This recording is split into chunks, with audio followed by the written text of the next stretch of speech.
আসসালামু আলাইকুম রহমতুল্লাহি ওয়া বারাকাতুহু। বন্ধু যে যেখান থেকে ভিডিওটা দেখছেন সকলকে আন্তরিক শুভেচ্ছা জানিয়ে শুরু করছি। আশা রাখি আপনারা ভালো আছেন। ইনশাল্লাহ আমিও আপনাদের দোয়া ভালো আছি। বন্ধু, যৌন রোগ একটা বিশাল রোগ। যৌন রোগ যারাদের আছে তারাই বুঝতে পারে এটার ব্যথা। যৌন রোগ পৃথিবীতে প্রায় 90% লোকেরই যৌন রোগ আছে। অনেকগুলো লোক নিয়ে যৌন রোগ গঠিত। তাই আমি এখানে বলতে চাচ্ছি, যারা সহবাস করতে পারে না, সহবাসের লাস্টিং পাওয়ার কম, বীর্যটা পাতলা, যার ফলে সংসার জীবনে হতাশ, তাদেরকে নতুন জীবন দিবে।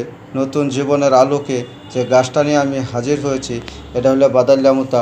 এই বাদাল্যামুতা 1 ফুট পর্যন্ত লম্বা হয়, ছোট ছোট গাছ। এটা ছোট ছোট ভিতরে যেরকম বিচি ধরে যেরকম ছোট ছোট মোতা হয়, এই মোতারা আপনারা তুলে নেবেন। আধা কেজি তুলে আপনারা এরকম করে পরিষ্কার করবেন। পরিষ্কার করে তারপরে আপনারা রোদ্রে শুকাবেন। রোদ্রে শুকিয়ে 200 গ্রাম পরিমাণ নেবেন। এই 200 গ্রাম বাদাল্যামুতার চূর্ণ, তার সাথে 100 গ্রাম আকর করা নেবেন। এই আকর করা 100 গ্রাম নিয়ে এই দুইটা একত্র করে আপনারা ব্লেন্ডারে সুন্দর করে চূর্ণ করবেন।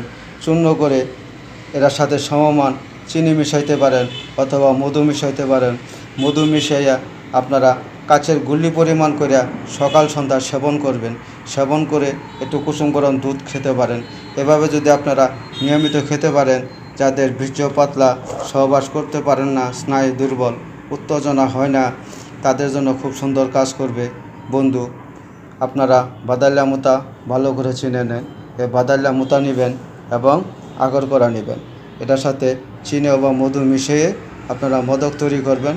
মোদকটা কাচের গুলি পরিমাণ করে খেয়ে কুসুম গরম দুধ খাবেন। তাহলে আপনাদের যাবতীয় যৌন সমস্যার সমাধান হবে। বন্ধু, ভিডিও ভালো লাগলে লাইক করবেন, শেয়ার করবেন। আসসালামু আলাইকুম ওয়া রাহমাতুল্লাহ।